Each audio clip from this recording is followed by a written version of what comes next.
Hey everyone, and welcome to another episode of my Anti-Anxiety Formula podcast.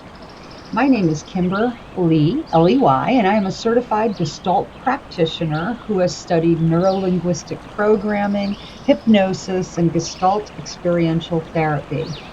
If you or someone you love is seeking answers, just know that they are waiting deep within you, and I'm trained to help you locate them. I currently offer private phone, Zoom, and in-person coaching, as well as weekly group meetings and retreats held all over the world. Alrighty, now let's get to work. Chapter 2, Your Mind, Your Body, and How to Face Your Inner Demons.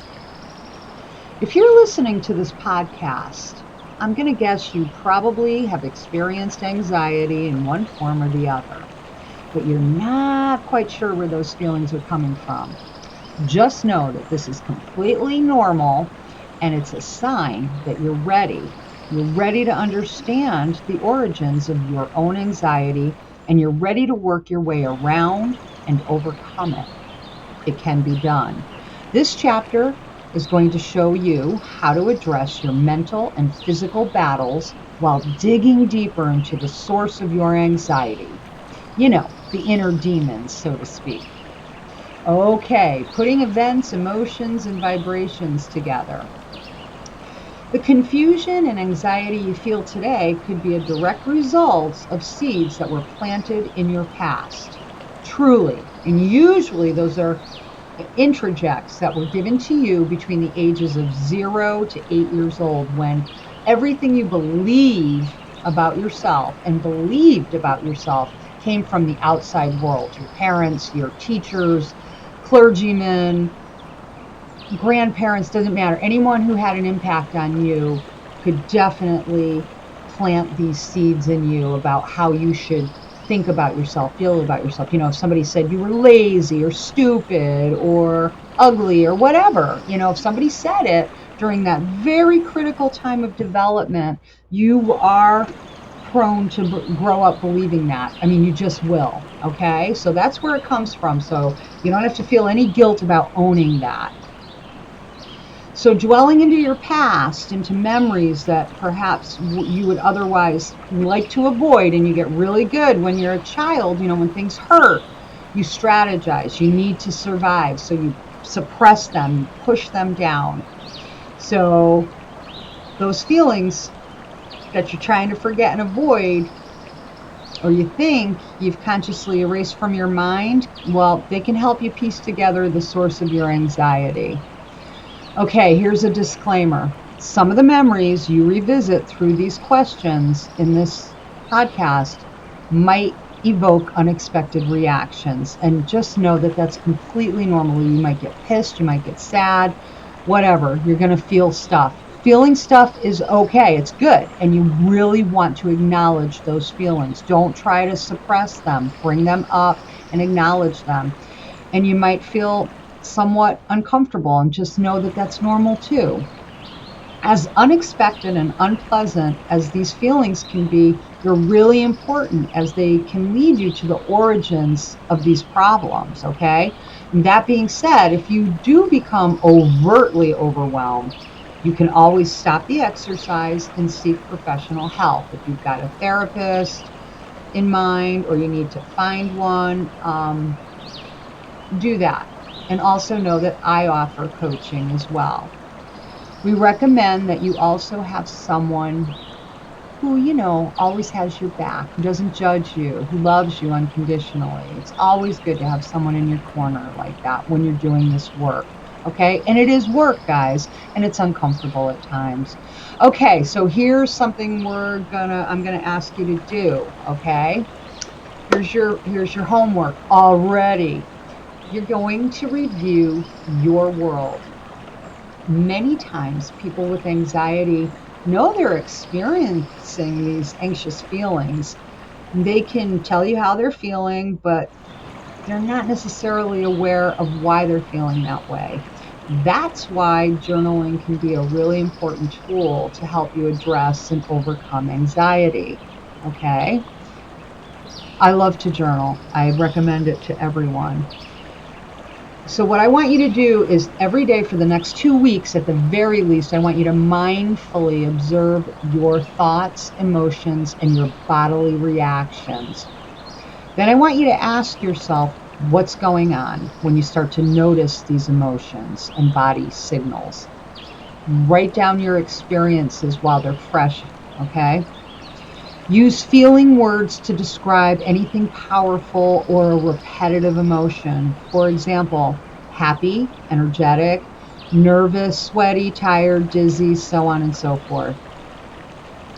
Because we want to know the cause of your anxiety, we need you to especially note the feelings that make you feel anxious, okay? That are making you feel that way. Make a note of the situations that led up to it.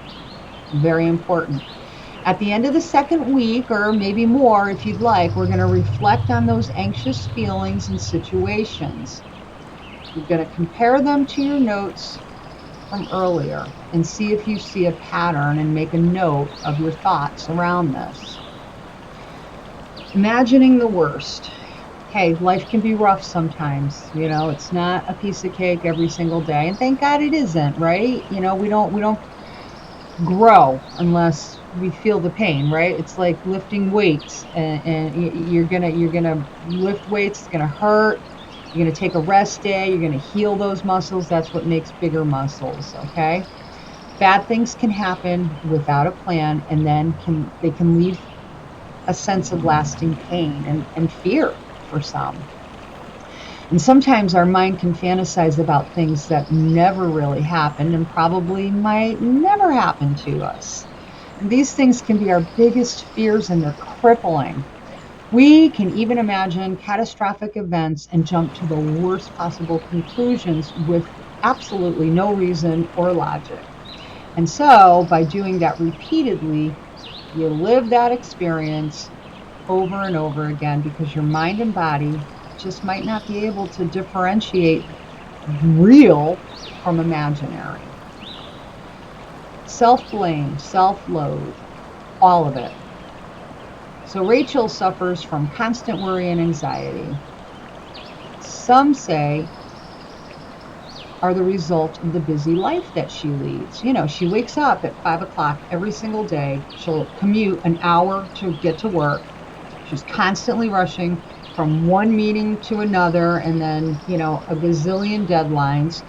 Takes another hour just to get back home by 8 o'clock, cooks dinner, finishes her dinner, and then has to prepare for the next day before she can even go to bed at 11 o'clock.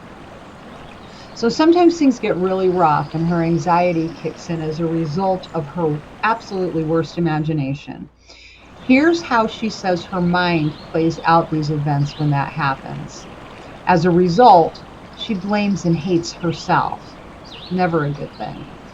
She'll say, my throat hurts. I think I can feel a bump. What if it's cancer? Am I going to die? What will happen to my family once I'm gone? Will they miss me?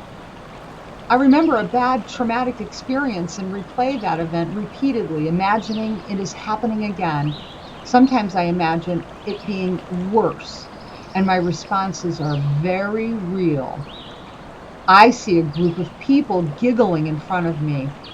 Are they laughing at me? Is it my dress? Do I look okay? Did I do something odd or funny? Oh God, I need to get out of here. Why do people always make fun of me? I don't deserve this. Nobody likes me. I am hopeless. Oh my gosh, my manager didn't greet me as usual. I wonder if he or she is upset about my work. Oh my God, what if I get fired? Oh, what about my bills? Why can't I do anything right? Why am I never good enough? I hate myself. Woo! Oh, I bet you can relate to this, right? Who can't? Who hasn't? All right, we got some more homework. Living your biggest fears, but this time with reason. All right, decide that you're going to live your biggest fears once again, but this time more mindfully. Take one fear at a time. And if there's a lot of them, then move over to the next fear only after you've completely made peace with the previous one. All right, so this might take some time, but just know that the positive effects can last an entire lifetime. So I don't want you to rush through this. Again, you need to decide whether you want to have someone around to watch your back. Sit with yourself when you're feeling most secure and comfortable, and remind yourself that what you're going to experience is not real. Remind yourself to disconnect from emotional trauma you are knowingly going to put yourself through. Also, remind yourself of the purpose of this exercise. You'll want to dig deep into your fears to understand what you're learning from this. Once you can recognize this, you'll be able to work on the learning, and the suffering will gradually decrease. And when you're ready, go through the experience, your biggest fears, the worst possible situations, your inner demons, so to speak. What is it that keeps troubling you? Why do you keep inviting this experience into your life? Might there be a lesson? What's the worst possible outcome? Okay, that happened. Can it get any worse? Imagine that too. You need to live the experience the entire time, telling yourself that this is not real and it is not happening now. All right, so when you're ready, bring yourself back to the present and reflect on your thoughts and emotions. Write them down when you feel ready to do so. I'd like you to repeat this exercise whenever you are ready, and keep doing it until you've made peace with the fear and you know without a doubt that you can move on. The best way to gain perspective is to mindfully talk to yourself as you experience the rush of fantasized images. Okay? Those images in your head that you're just fantasizing about, you're thinking about it. Oh my gosh, you're imagining it. Now that you know that that can happen, the next time you catch yourself doing something like that, you're going to tell yourself, 1, this is not real and it is not happening now. 2, whatever happens, I can most definitely cope with it. 3, I'm going to stop causing my own suffering. And 4, I am doing great. I've got this. I love myself. I feel great. Yeah. Connecting with your mind and body. Remember, you can manage and you can even overcome your anxiety by learning to feel better with introspection. Ask yourself as many questions about your anxiety as you can come up with. Just keep asking. Persist, because you know deep down you have and you know the answers. Observe your relationship with your feelings, thoughts, and your body's responses to them. That's really important. Really feel into it. Track them and talk yourself to a better, calmer, and panic-free state of mind, because yes, you can. All right, I think this is going to be our last worksheet for this chapter. So this is about talking yourself out of that anxiety, okay? Every day, you're going to record events that make you anxious. Elaborate and specify the event as well as your thoughts and bodily reactions to that thing that made you anxious. Use feeling words to describe your emotions. Go through the experience and decide to make peace with it. Keep telling yourself that the present is great and the future will be even better. Work on your feelings, talk to yourself, gather support from others if you need to or want to. At the end of every week, look back on your tracker and evaluate your progress. And believe you and me, you will see it, you will feel it, you will know it. And then stop. How are you feeling? How are you feeling now as you look back on your journal and everything that you've tracked for the week? How are you feeling right now about all that? I'll bet you're feeling really confident now, right? As you work through the exercises presented in this chapter, you should become more aware of your anxiety and the reasons for it, as well as how your body reacts to events in your life. The more knowledge you gain, the better you can understand and manage your anxiety. So I want you to keep at it.